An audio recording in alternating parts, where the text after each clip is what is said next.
doing, she's performing some magic. So before we start, by the way, we're going to be streaming tonight over on YouTube, so friends and family can watch. And so if you do say anything that you will regret later, just get it out now before the, does that work as well? Huh? No, that part's fine. Still, I don't know if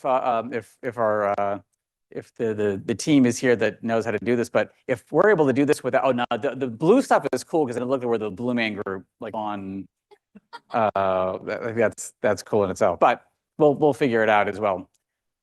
I don't know if there's a way to like not have the video here, but we'll just see. Well, it'll be reality. We'll just be like cascading within ourselves too. So, hi everyone. Welcome to the New York HR Analytics meetup. We're very happy that you got here, particularly in gigantic wind and rainstorms as well. So, for those of you streaming online, you will probably not have experienced some of the fun that we all have getting here. So I thank everyone for coming in.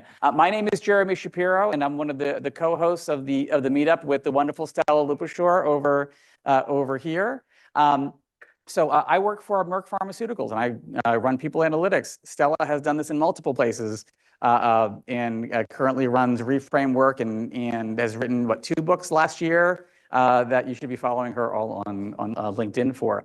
So for how many of you is this the first time you've been to this particular meetup? Okay, excellent. If anyone thinks this is yoga, that's the next room. Okay. So we started this over 10 years ago as a way to connect analytics folks together within our space. And trust me, the number of people that were in those meetings from that long ago wasn't the size of anything that we would see today. Now, there are conferences for people analytics, but back then it's like, people, what you're going to use numbers? That's finance. It's not in HR. HR is here to help people, right? That's kind of where we were at just that time ago. There's a couple of things that we traditionally do inside of the analytics group. One is to bring great speakers and great content of areas that you might not be thinking about inside of your day-to-day work. And the second is for your own networking, to get to know people. And certainly right after this, we'll have a little bit more time to network and talk. And if you are looking for a job or looking to hire someone, we'll actually kind of designate a part of the space for that as well. Finally, I do want to thank Ben at Revelio Labs. You helped to sponsor tonight as well. So not only are we going to have great content from Lisa, but we also appreciate helping to make sure that we can get a space in New York City that's actually pretty convenient too. So I mean, it was actually not too hard to get to. Sometimes you're going through a little maze and labyrinth to come in. So with that, we're going to bring on our two guest speakers. We're going to do this in panel style, and we're going to start with a few just kind of interview style, kind of old Merv Griffin-y types of format. Most people are like, who is Merv Griffin? I'm 52, so you'll see where that's coming in. And then we'll have the questions and kind of see where the energy goes. Does that sound okay? All right, so guess this is also a Merv thing. Come on down. That wasn't actually what he did. That was The Price is Right. To be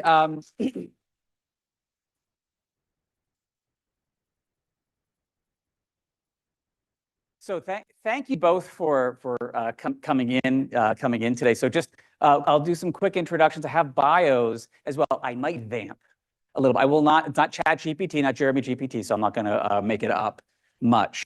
But we'll kind of. So Dr. Simona de Graaf is the leader and CEO and founder of Idealis. And she came all the way from Amsterdam. She was on a trip here, and we were able to kind of schedule this. And thank you for doing that. So I got to meet Simona actually at a dinner where Stella told me, you have to sit at this table. And this table had in it David Landman, who's here, and Simona as well. And it was an amazing dinner. It was an absolutely wonderful conversation as well. I'm like, wait, these people are very, very special. So prior to this, you've been a CHRO. At multiple Fortune 300 organizations. You've done board-facing work. You work at one of my favorite companies, GH Smart, and also one of my former competitors. I was at Morgan Stanley. You worked for Goldman Sachs. in doing this work in leadership development. And I didn't realize until just recently that your PhD was from George Washington. So it was for me, I'm a Rutgers undergrad, but the other option, GW, too. So I clearly made the mistake for that welcome, and thanks for coming in. And Lisa, so we just got a chance to meet, but so Lisa, you work for Revilio Labs. You're the chief economist for Revilio. So years ago, Ben, the founder of Revilio Labs, actually was teaching a Python course for HR in New York City. It was actually with a friend named Bennett. He might be streaming and listening to this right now. And by the way, had 100 people, HR folks, learning Python. And my twins were there too. They were, at that point, I think they were 14 years old, and now they're in college. So this is the kind of dating at least. Right? And you said, hey, I think I'm going to start a company that will create research that will release to the whole world. Like, Ben, that's one, he was a brilliant guy anyway, but that's brilliant. And now he's brought on even more brilliance as well. So we're very excited to have you here. So you were researching at Stanford. Is that correct? This is really cool. So you're a labor economist, an education economist. I'm labor economics. That's absolutely in the right place as well. And your PhD is in Munich.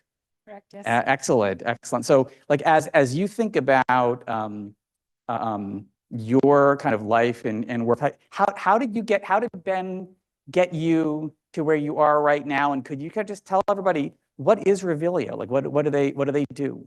Yeah, gladly. Well, so we're workforce intelligence, and I think the most relevant part of what we do for this group is external workforce data. So if you want to know what your largest competitors look like in terms of headcounts, attrition, who are they hiring, what skills are they hiring for, you can know that for your own company, but perhaps it's hard to benchmark that externally. And this is where we come in. So we collect and standardize tons of public employment records that come from professional online profiles, job postings, sentiment data, and make that available. And of course, make it clean and very easy to work with. So time to insight with the data is extremely short. And so my personal story of how I got to Revilio Labs was that I'm a labor economist by training. And after my PhD, was lucky to work at Stanford in the human-centered AI initiative that's now an institute, and was sort of working on the impact of AI on labor markets, but in particular sort of from this human perspective in the sense of how are people and workers adapting to AI, and what happens when someone has sort of an adverse shock on in their career and so forth. So really the career transition aspect of that. And through that, I got working with some of the same data that we're now using on CVs and resume data. And as it were, then at some point I stumbled upon a job posting that was, I felt like written for me, and I think the rest is sort of history. And we've been doing a lot of the same work around, really understanding, right, the data from what do career transitions look like? What trends are we seeing in the labor market? How are employees feeling about their employers? What are the big topics and trends in the labor market? And recently, especially again, the big AI topic that we've been diving into on what is the impact of AI on labor markets and so forth. Awesome, thank you. So Mona, kind of a similar question. How did you get to where you are now? Because you're in Amsterdam. Didn't grow up in Amsterdam as well. So what kind of led you to founding Idealis? How did you get to Amsterdam? Like what is that origin story like? Well, first of all, I want to shout out my team who's here from other cities, Philly, DC, Atlanta. So we traveled quite a way to meet everybody. So thank you for having us. So let's see, how did I get to Amsterdam? So I'm part of a dual career couple. My husband and I both work. We have 2 young kids. And we've always had this model of sort of following one another's career aspirations as they've come along. And so sometimes he's moved for me and sometimes I've moved for him. And in this case, Amsterdam was a move for him because he works for a company called booking.com. This is not a commercial, but if you're looking for a place to get a hotel, that's where you go. But we moved over there and there was a moment of, should we move, should we not? I happened to around the same time leave my Fortune 300 CHRO job. I was the head of HR for a 40,000 person company called Republic Services, publicly traded, garbage truck drivers for driving blue trucks all over the country. So it was the first time I ever worked in a blue collar frontline workforce environment compared to Goldman Sachs and other places. It was very different. Turns out it's actually not that different, but we can talk about that in the data. But I had just left that job recognizing I kind of wanted to do something bigger and different and have bigger impact in the world. Particularly in the world of work, having been a CHRO, the person I lean on the most, which I think all of you will appreciate, is the person who ran our people analytics, because that was the currency of the business. That was the language of the business. And so I saw the value of that. I saw the importance of having the right data and having that in my hands to influence my board, my CEO, my C-level executive peers. And so I started Idealist to bring that vision to life. But beyond that sort of data piece was this calling for more humanity at work, this need to understand that at the center of it all are people. And I think Stella talks a lot about that. And I think what Idealist was sort of founded on was this principle of how do we bring more humanity to work and the workplace in the world. And the way in which we do that is through data, through services, through solutions, but mostly through connections with really great people doing this work. So thanks for having me. Awesome. Thank you for telling your story. So, I had a thesis for this that I shared with Stella for our session today. And that was that the pace of life has changed. And it used to be that for all of us inside of an analytics or people analytics world, you would be able to go and buy benchmarks from large institutions that might be located in Boston that rhyme with Artner, and that would be sufficient for benchmarking what's going on inside of life today. The world has changed, and one thing that I certainly noticed in my day-to-day work is that it was no longer possible to talk to senior leaders or to someone in a board position and say, our turnover looks like this, and I'm going to benchmark that against something that was conducted 10 months ago. Because particularly during the Great Resignation and then the Great, what did we call the Great Stay? Was it some, whatever the nickname for the reflip? Yeah, Ben, you might have coined it. I don't know. It might have been your fault. Yeah, there you go. In each one of those, it almost sounded silly to be able to say, we can give you the most up-to-date information and tell you how we're doing against the market or competitors, and I'm using data from 10 months ago.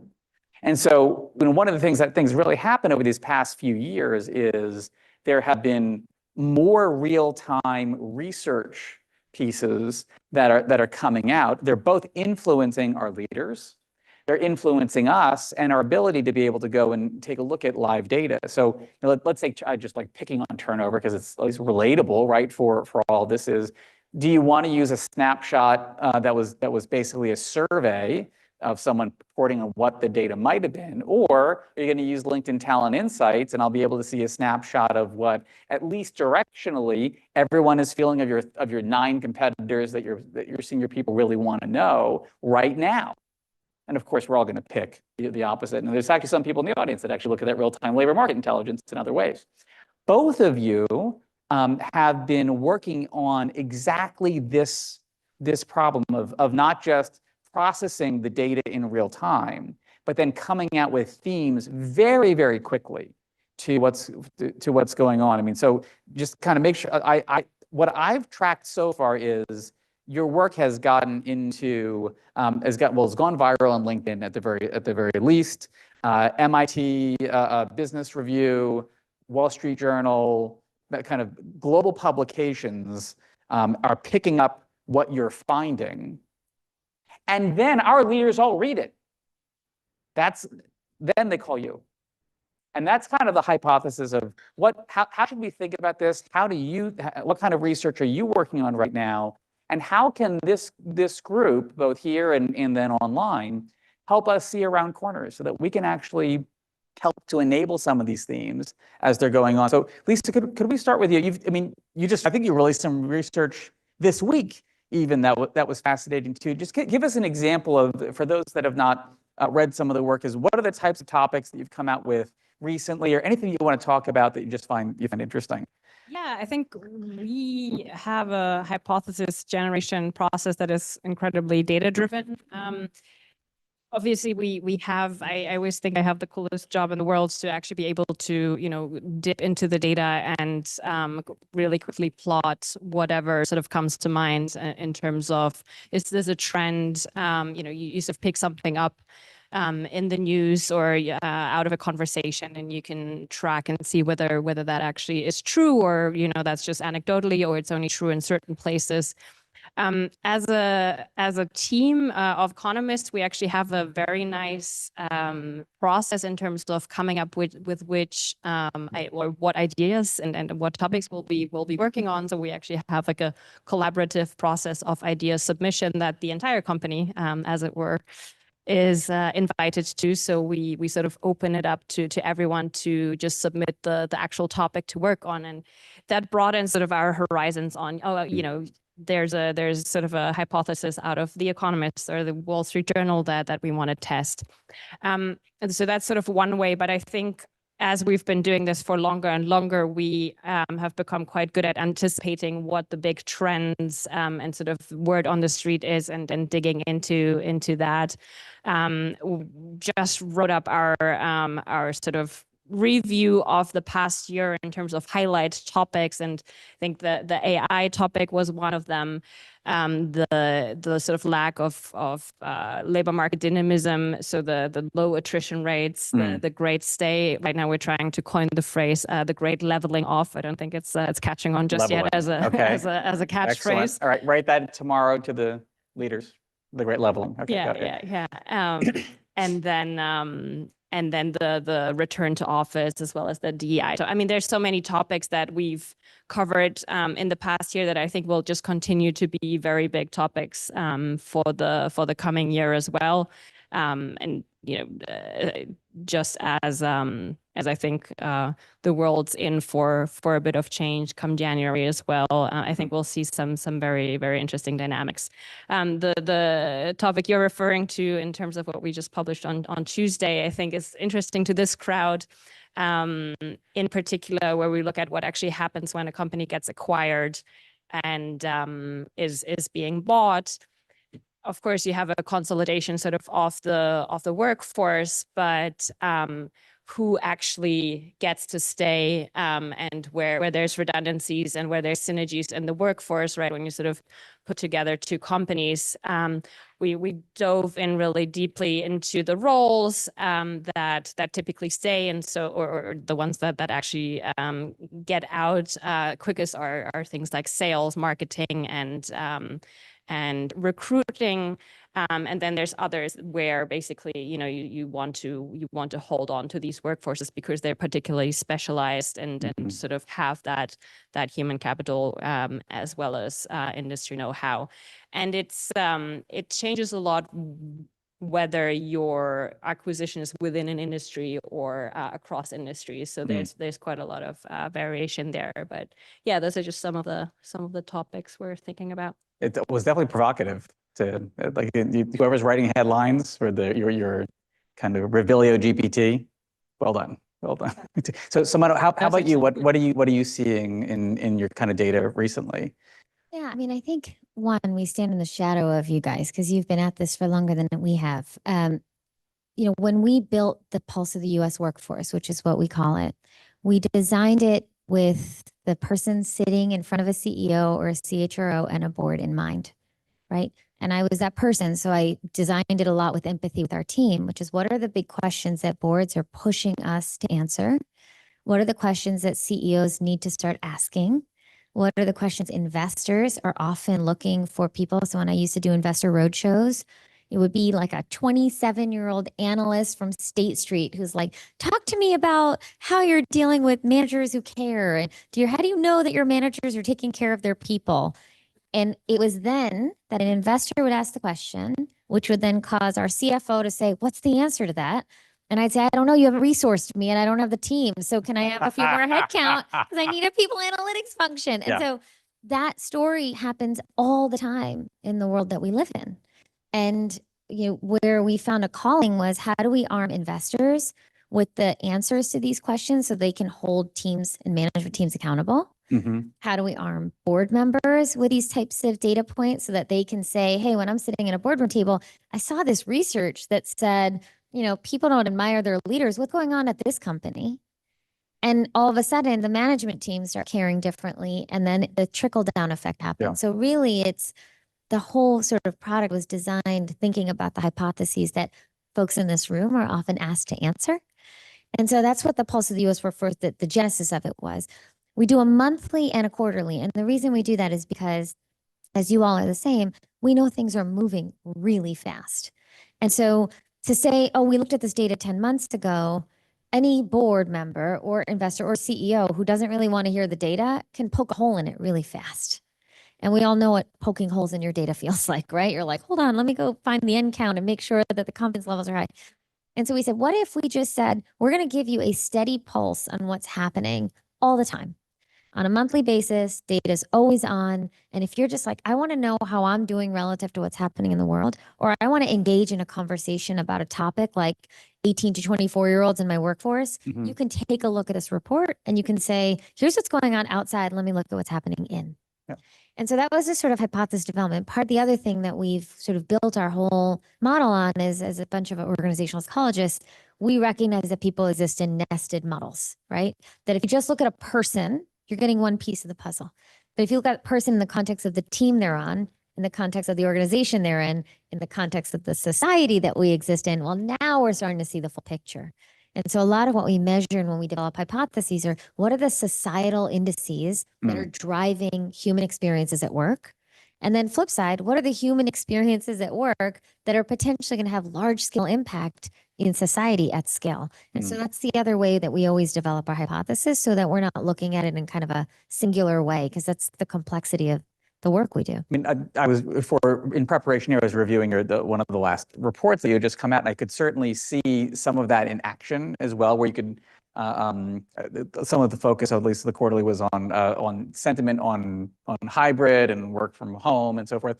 And I don't know if how many of you are in-house, kind of doing analytics in-house type of thing too? Like, you're kind of sick of answering that question, right? Of talking about those types of things. But you actually brought out other points, your team brought out other points that we hadn't explored that were significant, that were actually really important to think about, which is, even if you have a policy that you don't necessarily think is effective or agree with, how might I think about manager relationships, CEO relationships in each one of those contexts?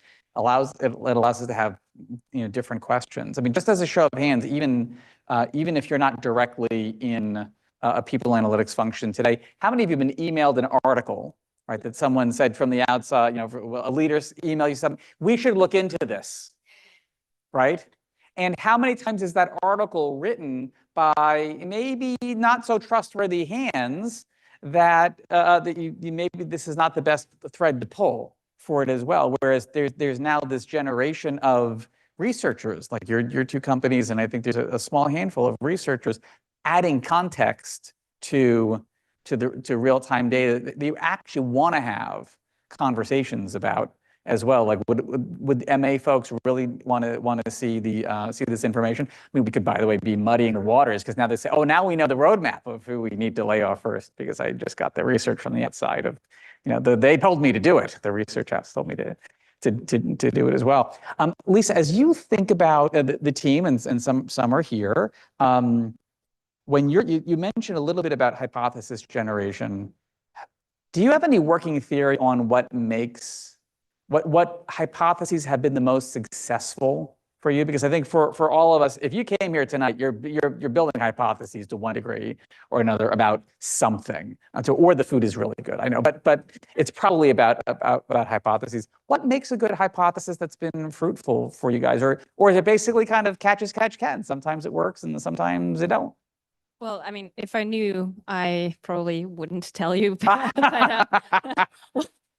But there's an element of, you know, you're sort of writing about the right topic at the right time. But I think the things that tend to catch on are, of course, timely and on people's minds, and they also tend to really impact the individual person. I think the reason the Great Resignation was such a big topic for us, and how sort of toxic work environments drive the Great Resignation, right, is that everybody has been in this situation where you fled a toxic boss, or you sort of quit because you couldn't, you know, you didn't want to do this anymore.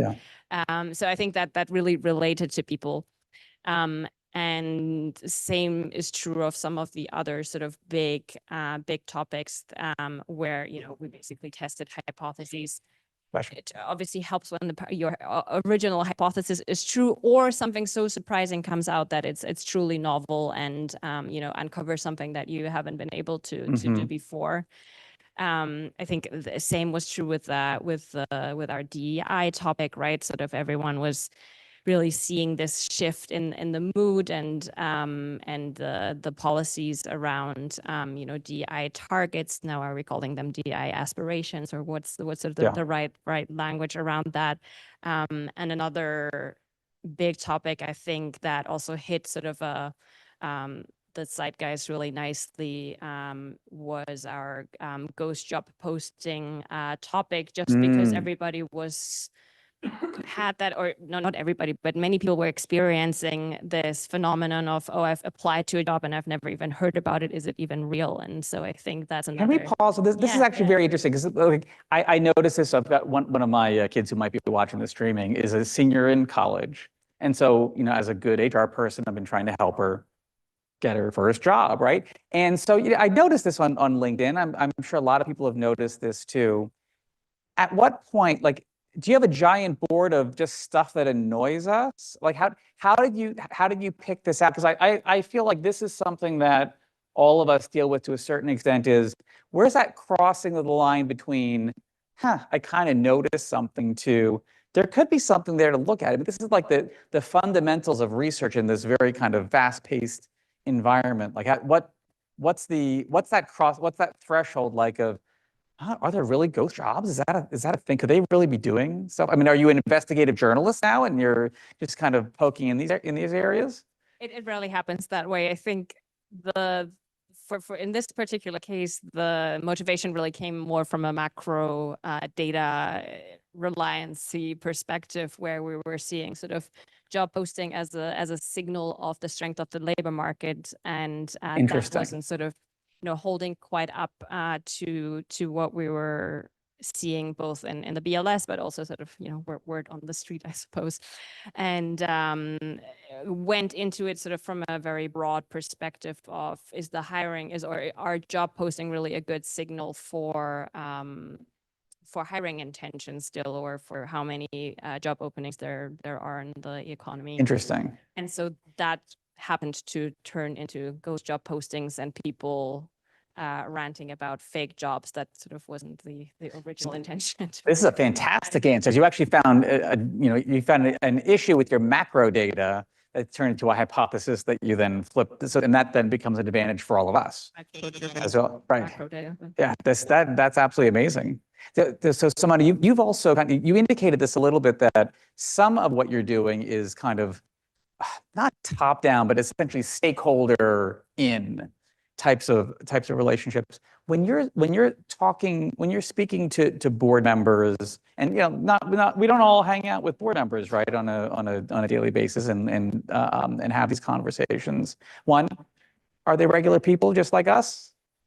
No, I'm just kidding. Yes. Yes. And so how do they come by the information that lets them ask questions? And it might actually be helpful for some of them on just your view on what is the board's responsibility, and what's their responsibility when it comes to human capital? That's a big question. I know we didn't talk about that, but I figured you know this one. I think it's a great question. Okay. Look, I think the role of boards has changed quite a bit over time, and that's been driven by multiple different things, right? When I was CHRO starting in 2020, the regulatory environment from the SEC shifted on talent and human capital metrics. Every year they required more data, which then meant board members were like, hey, there's new regulation, because they get that from their NACD and all kinds of other listservs. So as the regulatory environment changes, the political environment changes, union activity increases or decreases, boards are picking up on all of those macro indices, which is where I think organizations like yours, we have macro indices in our research, helps us keep a pulse as analytics people on macro indices, because that's what the board typically is picking up on. They're reading the journal, they're getting the phone calls, they're talking to legislators, because these are folks who are very well connected, right? What happens when they get into the boardroom is they now have sort of the blinders on as what's going on in this organization. And they're at the mercy of the PowerPoint deck that we put together for them, right? And so when a leadership team is thoughtful about what they're putting in front of the board, and it's a sort of symbiotic relationship, I have these questions, well, I'll make sure these answers are there, the board meetings tend to go better. When there are surprises on both sides, hey, as a board, I'm randomly talking about minimum wage and how far we are from paying everybody minimum wage, which was a true story, happened to me. And thankfully, my very talented analytics person said, there's 1,200 people who are under minimum wage right now if the federal minimum wage changes. And I knew that data and I could engage in that conversation. So some of this is about anticipating what the board is thinking about. Some of it is about shaping the story that the board needs to think about, right? And I think they are real people, and they are on TikTok, and they are reading things that we're all reading, but they're also reading things that we're not reading. And so to the extent that we can keep a pulse on that and really have a more sort of holistic conversation, not just about the organization, but about what's happening broadly, you engage in a more productive discussion. By the way, that's what CEOs need from our function, right? I've never met a CEO who's like, just hand me the turnover data. They want to know what, why, how, where, who, break it down, tell me more, cut it in a million different ways. And so that storyline, the complexity of that storyline is on us to simplify. Got it. And I think that's where I think boards have been less reliant on us than they should be. And we're starting to see that change because it's the currency of the boardroom data. Well, I do wonder for both of your organizations if the availability of research hitting investors, hitting stakeholders in all the different ways, it could even be kind of part of the communities, the communities in which you serve. If that isn't improving the dialogue between HR and those stakeholders. So for many of us are, if you're in a public company, we're working on sustainability or ESG disclosures.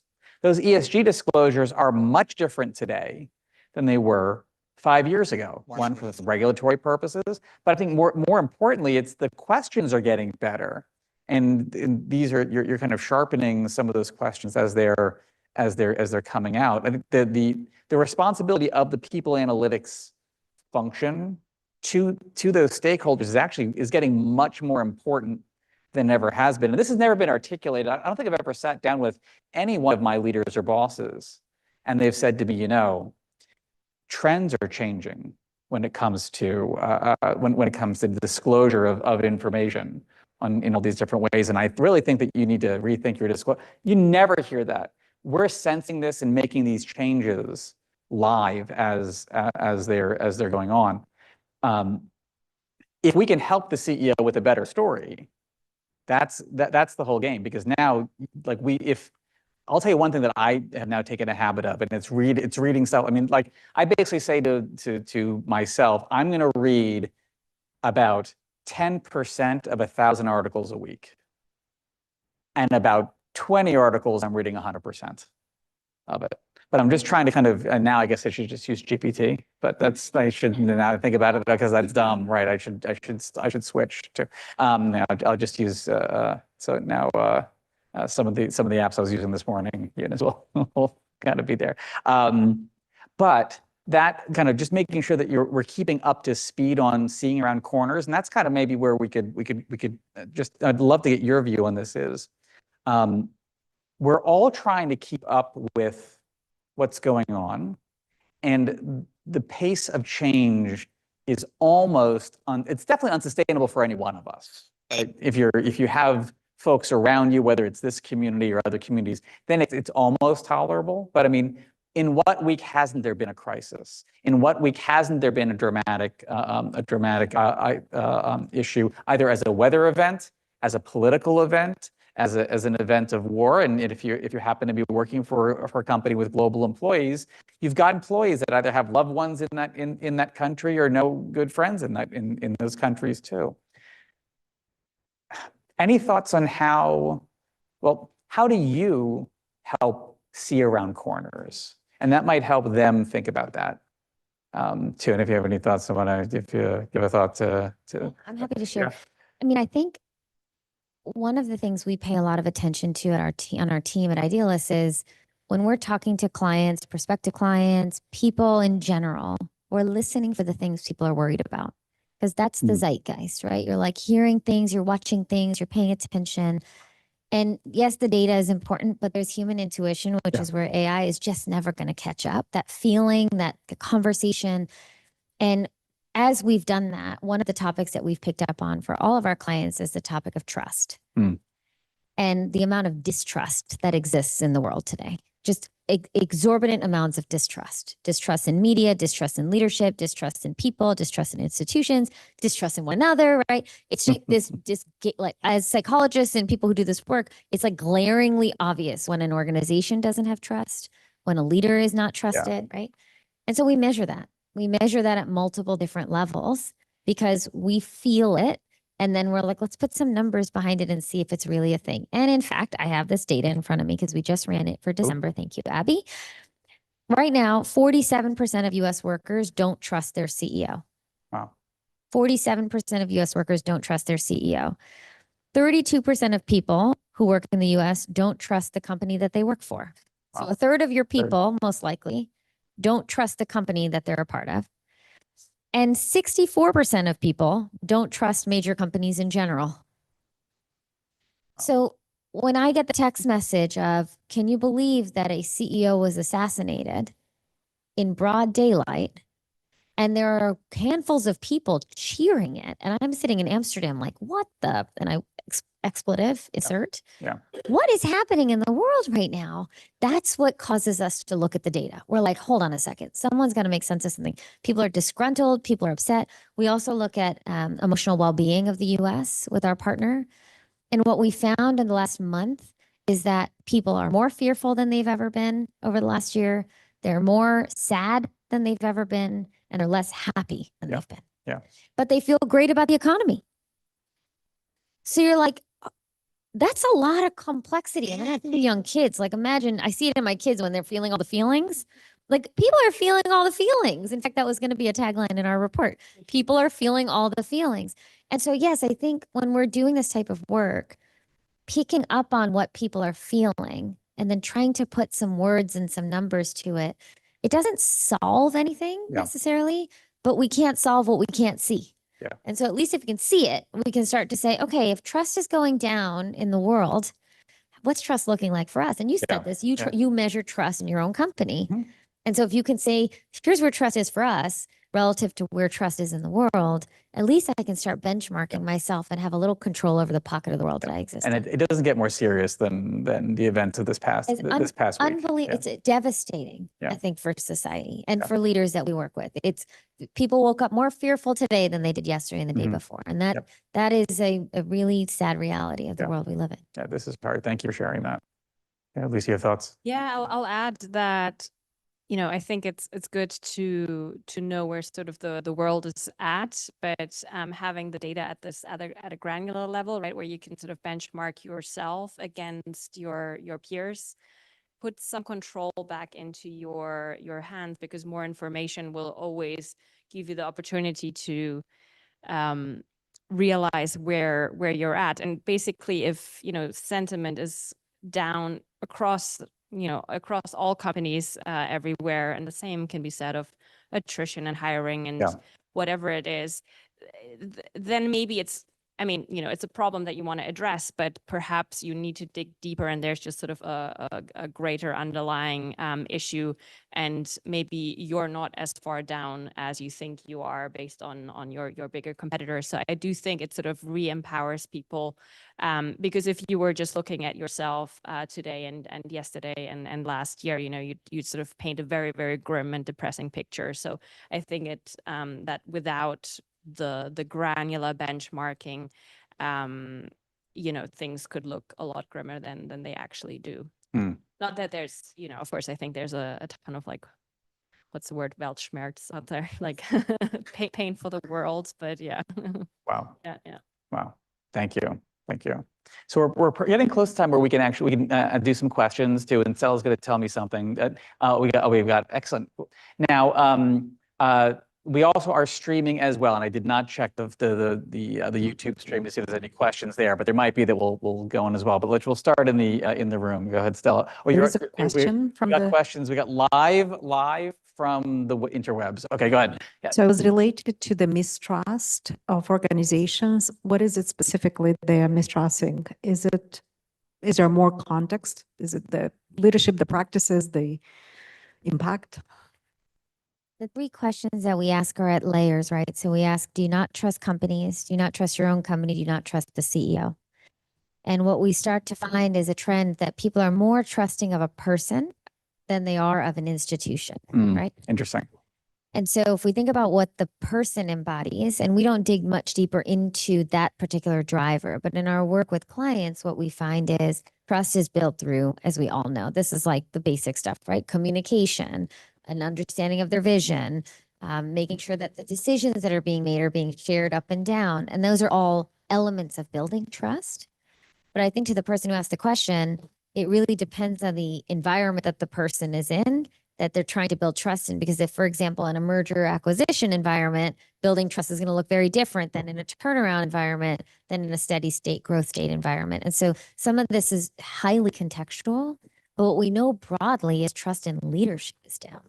We have another stat that we measured around whether or not people they aspire to be leaders as their leaders lead them, meaning I want to be like the guy who leads me or the woman who leads me, person who leads me. And what we found is 48% of US workers don't aspire to lead as they are being led. So we have a leadership problem, right? It certainly starts at the top from CEO, but we're seeing that cascade all the way down for US workers, where they don't necessarily look up to the people that they're supposed to be looking up to. And so what are all the reasons? There's so many reasons, right? People are doing layoffs. There are all kinds of reasons why people don't communicate or do communicate or don't communicate effectively. But I think that's where this crowd is really important to unpack. Like, we can share the macro, but when we go in and work with clients, we're helping them understand deeply what's happening in your company with your leadership. And when there's strong analytics teams, that's what you're doing for your leadership teams. So it's interesting that you found that you've got evidence that leadership is incredibly personal and differentiating. Of course, you're preaching to the choir here, right? I think we're all going to accept that premise. Did you set out to validate that, or did you uncover that in the data? I think I'm a fire stoker.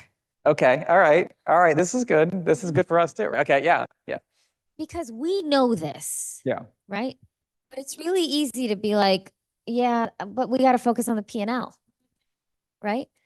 If we can stoke the fire in the people who are in the room, the boards, the investors, the management teams, your CFO, and say, look, if we don't fix this problem, our investor is going to ask us this question, and we don't have the answer to this question.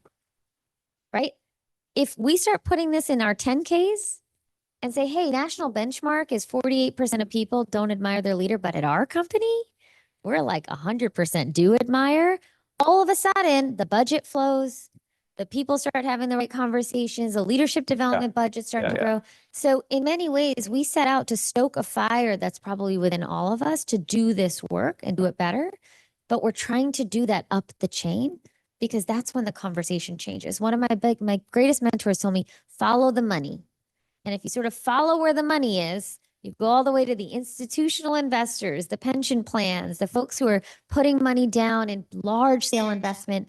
management firms and go there and force them to ask the question. Mhm. And then all of a sudden your CEO is like, oh gosh, I don't want to be asked that question. We better do something about leader admiration Yep. ASAP. So I would say that's what we set out to do a little bit. Totally agree. Those are the best. Like, if you really want to know what investor thinks that you want to hear from, CalSTRS, CalPERS, the Auto Workers Union, they are probably some of the sharpest kind of not extra financial folks out there. It's insane. It's really good. Thank you for that. That was a great question too. So, do we want to grab one from the audience here? Are we like blowing up online? Is this amazing? I don't know. Okay, it's fine. I don't want to know. Let's go in the room. Any questions, thoughts? Have you had this? It has been. Okay, so we'll go online. Oh, we have one. Ivy. Question. Following up on the trust question, I know you talked about a lot of qualitative measure of how to measure trust, like asking questions about employees, like are they trusting the leaders, are they trusting the institutions? Wondering if you found any concrete metrics in the data that you can measure trust, because such a big word that I'm not, like, I guess I couldn't contextualize how else you'll be able to measure it without asking the direct question. Like, what I'm thinking is like, have the company made any changes, like successfully? Have you seen those? But like, those are also qualitative and not metrics that you could continuously monitor, if that makes sense. Good question. So I think if we look at general qualitative measures, self-report, right? How do I feel about a CEO? Most people, what we're measuring is saying this is general sentiment about people in positions of power. If we start breaking down what is part of trust, are people reliable? Are they showing up consistently? Are they having the impact, the positive impact that they say they're going to? Is the say-do ratio aligned? Do I see a company mission and our vision and our values and our behaviors aligning to that? Those are all trustworthy behaviors and characteristics and tendencies that sort of lead up to building a trusting organization. So a lot of our work, we do work on culture. And when we go in and we look at culture at all these different levels. We look at how are people feeling individually? How are people feeling about the team they're working with? How are they feeling about the leader they work for?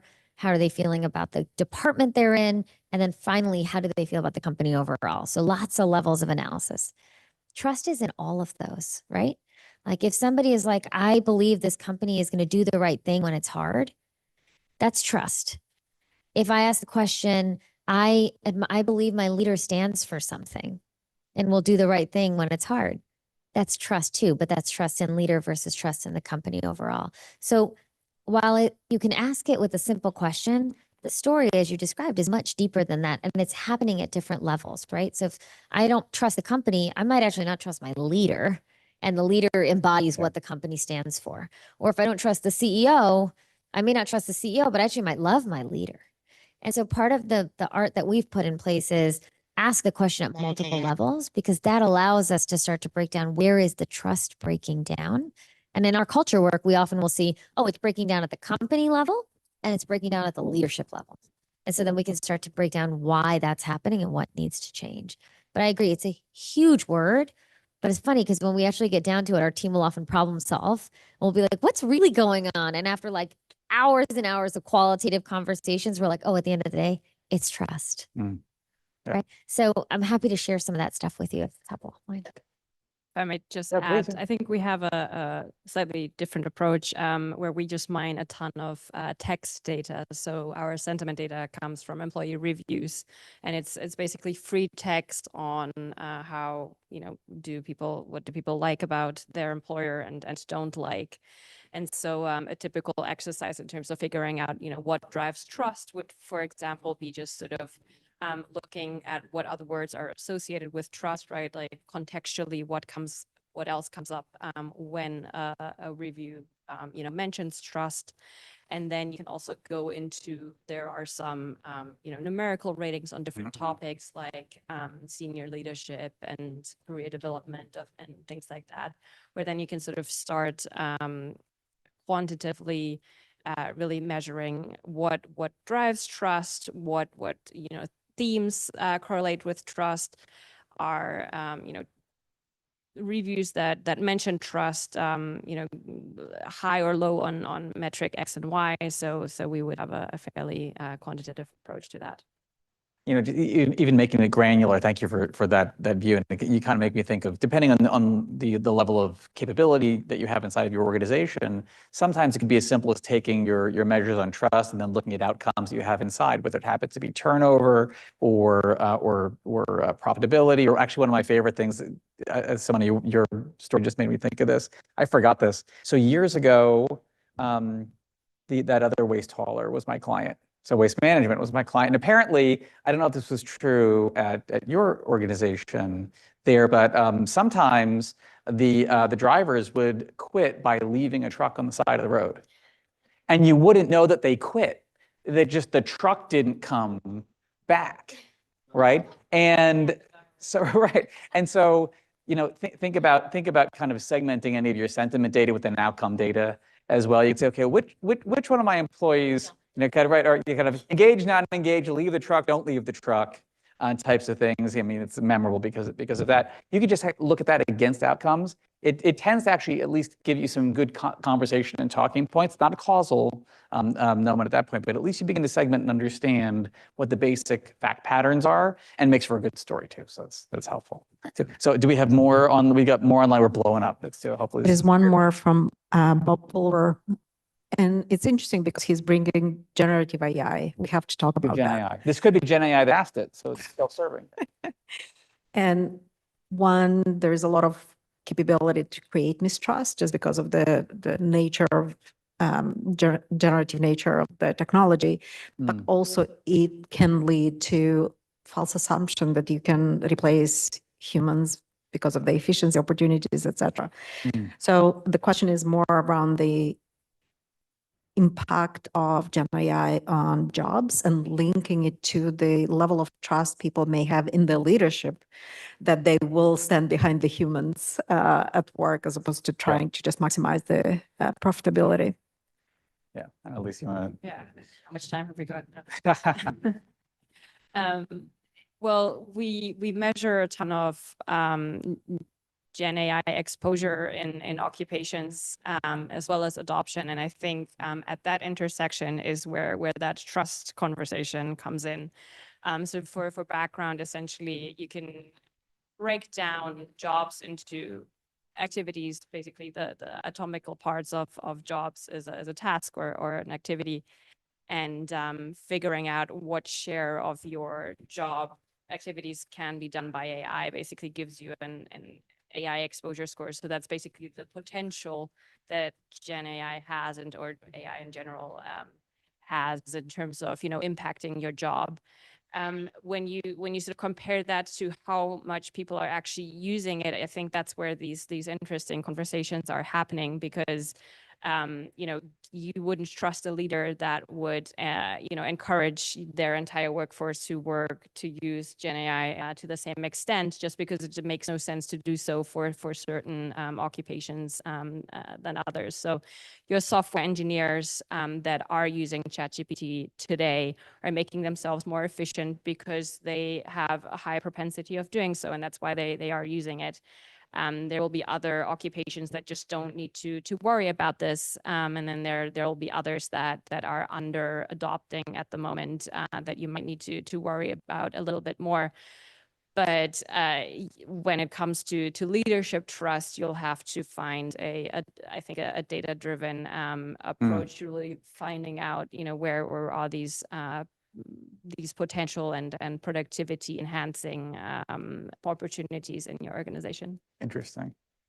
Yeah, the thing I would add, we have a quarterly report, and one of the reports that we're going to be building, because we're hearing what people want to understand, is AI in the workplace. So to your point, like digging into this data, understanding what's the role of AI in the future, it's changing, right? So we're starting to collect data now and processing and managing, sort of monitoring what's going to happen. I think the word artificial intelligence is probably a misnomer. I think it's augmented intelligence. I think the A needs to stand for something different. Because if I think about our own team, and many of them are sitting here, it's as people talk about it, as a co-pilot. It's a thing that just helps me get a little bit better. It advances the ball faster than I could on my own. It helps me process all of this information. It's augmenting my capacity as a person so that I can do my job better, differently, and perhaps more comprehensively. That is less threatening than there is going to be a machine that takes over my job. And I think the leaders who are there, who are like, I'm going to think about this as like augmenting my workforce, right? I'm going to think about this as helping my best people use their time, the best and highest use of their time. Yeah. That's a very different way of looking at this than I think the more sort of media blitz of like, oh my gosh, your job's going to go away because the machine will take it over. Yeah. I also think just as we do a lot of CEO level work, the need for discretion and nuance and human judgment and connection and empathy, that's going to spike because some of the things that we sort of relied on ourselves to do are no longer going to be needed for us to do. Something else could do it. So these are things that require experience and connection and humanity. And to the extent that leaders start to see those things and invest there, we've seen a movement there on like invest in those types of behaviors so that you're preparing yourself for a more AI heavy world. You know, it's interesting that like there's almost a way to think about that whole question and flip it. Which what are the moments where Gen AI can actually make a leader stronger? So there was a conference that Eunice and I went to a couple of weeks ago by one of the Gen AI coaching apps. And I don't think it was that particular app, but I started to see some evidence that a coached leader using Gen AI results in people perceiving them as a better leader, right? Because they're actually being coached constantly. I mean, there's no, you can't do one-to-one coaching for, hey, you know, let's remember that Alice actually has a derailer in A, B, and C. So as you're bringing this hard topic to her, but on your apps, by the way, you can see that Alice is going to be with you and you're going to be talking about this topic. Maybe don't be a schmuck and do it this way. Maybe do it a little bit better.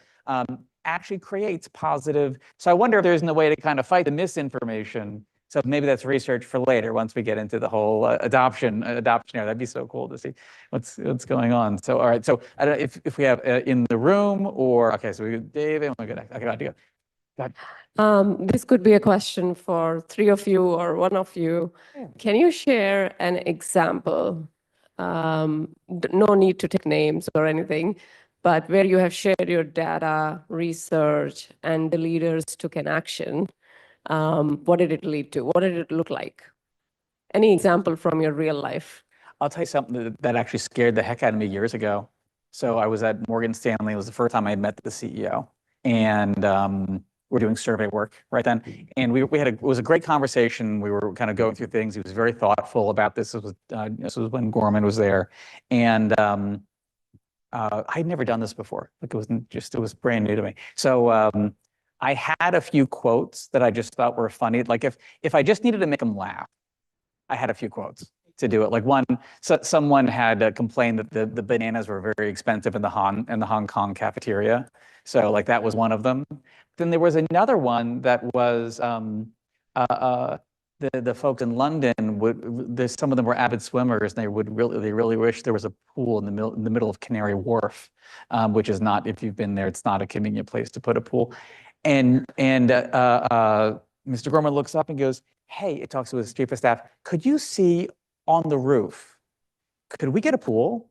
And they actually did work to try to figure out if they could throw, like, did I just put a pool at the top of a skyscraper? What is going on for the students? But you have better questions. And so Outside in London. outside, right? Wouldn't that be so welcoming? Well, you don't have to fill it. The rain will just take care of that for you, right? But do you have anything interesting on like you put something out there and they made a decision and maybe it went well or maybe not. So maybe they took it in the wrong way.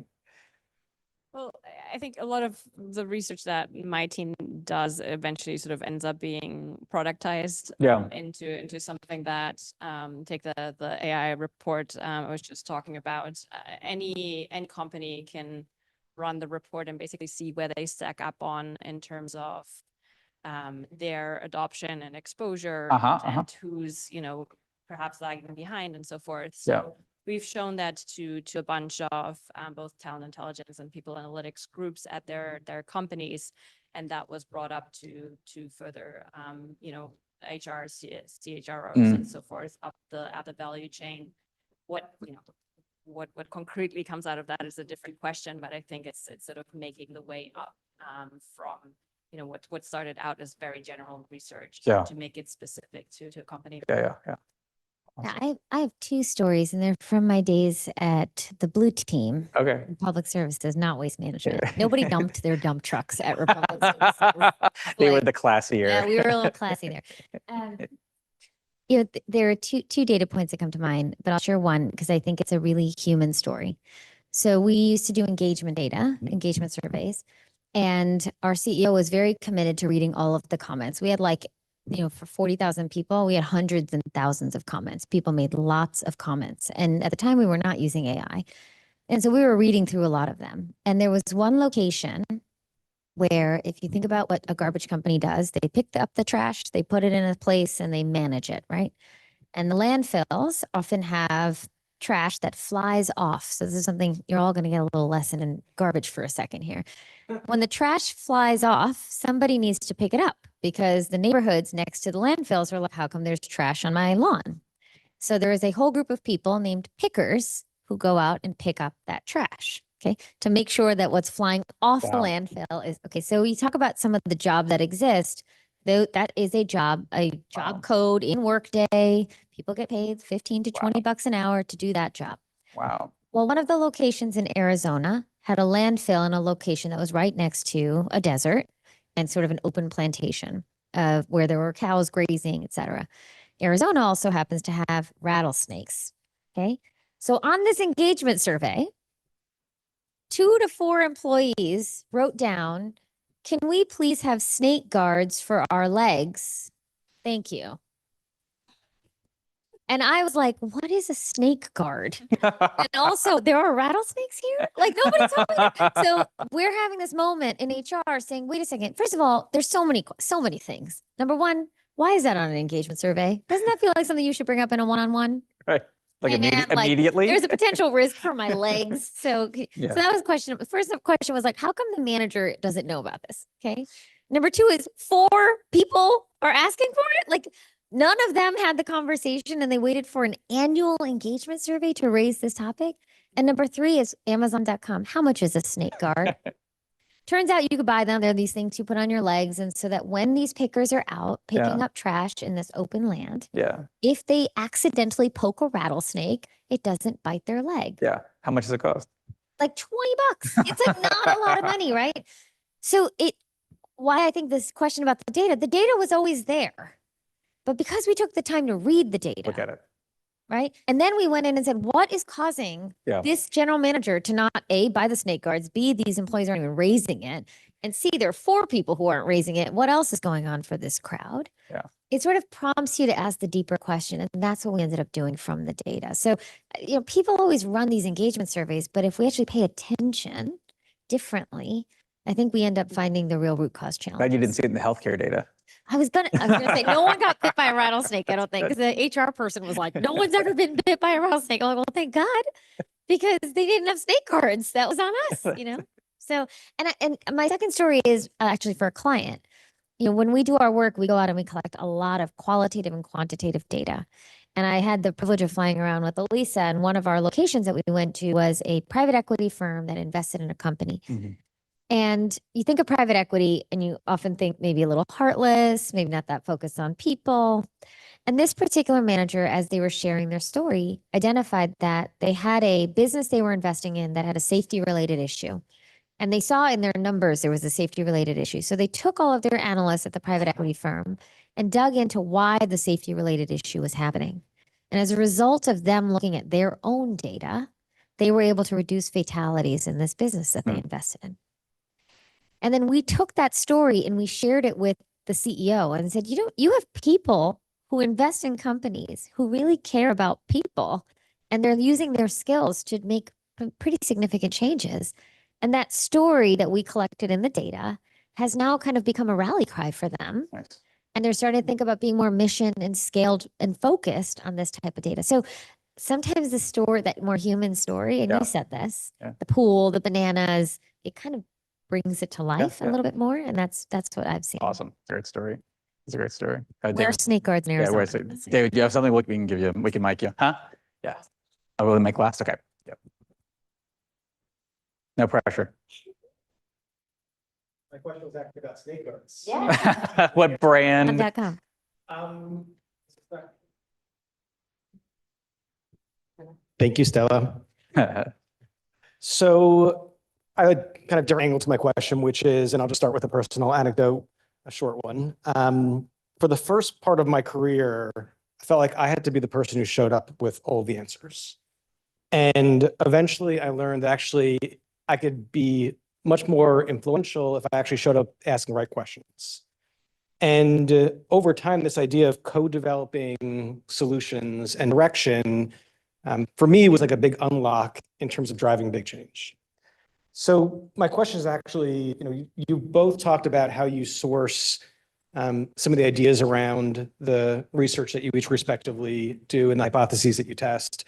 But on a macro level, when you're thinking about partnering with large organizations to help code or communities to help co-develop the next set of questions in the direction of travel, such that you're harnessing the collective wisdom of some of the best and the brightest out there, including the many perspectives that we just don't have individually or from our teams. Curious about how you're thinking about that kind of partnership model or that co-development model to ultimately create something that has a very unique value proposition, because frankly, I don't think most people think about it that way. Two-part answer. I'd say first, I think there's nothing new under the sun, and I think every question has probably already been asked. I think that's step one, and then the second part I think starts with really listening and some empathy on the problems people are trying to solve, and then sort of coming in with our unique view on what do we know from the data, what have other people done about this, and what other solutions can we tease out of either out of the data or sort of propose more practical solutions. So I think relying on, like you say, the collective wisdom of questions that have been asked before, and just sort of the listening part on the empathy. Yeah, I'd say part of the way we've built Pulse is we have a monthly, we have a quarterly, and the topics that we're looking at, we're building with the community that's subscribing. And we priced it so that it's affordable. Having been a CHRO, I know the budgets are tight. And so we tried to price it where you can swipe a credit card and not have to go through the whole supply chain procurement process, because this is data that can help people do their jobs. And that's a fundamental need that we know people have when they're doing this work. And so to have a subscriber community that would have access is number one. And then to give them a chance to build with us is a big part of our model. Because the problems on the ground are problems on the ground. We're not on the ground, right? And when I was on the ground, I was looking up like, who's answering my questions? And I wasn't getting it when I needed it. And so a lot of our model is build it with, right? It's sort of build it together. It's not if you build it, they will come. Like that world is different now, right? It's more around, let's build it together so that we're understanding what the real challenges are. And then we put it out there and it's probably outdated. So let's do it again. And so this idea of sort of iterating together so that we're solving collective challenges builds on the collective wisdom, but also then puts out collective wisdom. And I think that's sort of the business model for us is that it's created at scale, give it to people who are doing the hard work, and then make sure it's a resource that people can build with us. Awesome. Thank you. Well, I'd like to thank you both for joining us. Before we leave, how do we keep up with your research, podcasts, any kind of so Lisa, how do we read all the good work that the team is doing right now? Just LinkedIn, or what do we do? Or Revelia Labs/news. Subscribe to the newsletter. Excellent. And any other modalities too? Are you podcasting, anything like that? Not Yet. podcasting just yet. But Okay. LinkedIn, X, all of it. But Okay. definitely, or the newsletter. Blue Sky. Are we on Blue Sky yet? It's been on my list to Okay, join all us right, on Blue Sky. Yeah. Okay. Excellent. Thank you. And then I someone don't even know what Blue Sky is. We'll do it afterwards. know We'll what load. It's a new like Look at my team is social so disappointed. media. They're like, oh my gosh, I was not prepped for this. What is Blue Sky, people? It's like a new social media thing, Yes. right? Right. It's like Oh my but it's gosh. it's positive. It's like Okay, thank you, positive, thank it's like you. positive Twitter. Let's put it on the agenda for tomorrow because I have no idea what that is. I'll learn. I'm a fast learner. Look, for us, we for sure are on LinkedIn, but typically just email us, right? We love having conversations. And so, yes, you can learn about all the things we're doing, but we'd love to connect. And several of us are here. So feel free to reach out and talk to us directly. And you have a podcast. I listen to it as well. So do. what's We the have name of it? The Unlock Humanity at Work. So we have a podcast. Several members of the team are behind that and have been on it. Allison, thank you. We've got a newsletter, and then we have samples of our report. So if you want to see what it's like or see some of the up-to-date data, Awesome. we release it on a monthly basis. Also, on behalf of the analytics community, thank you for joining us today.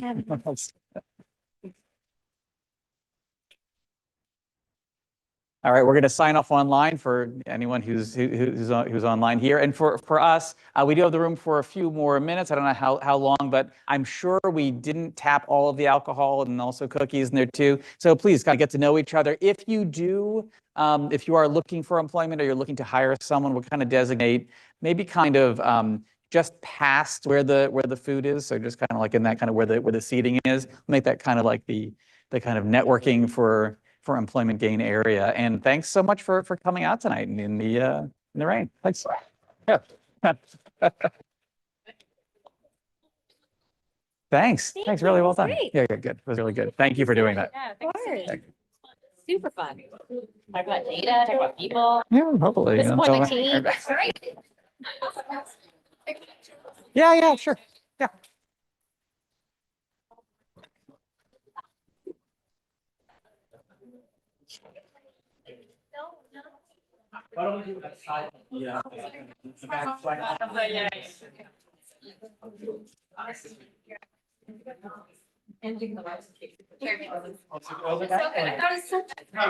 Sometimes I just have to like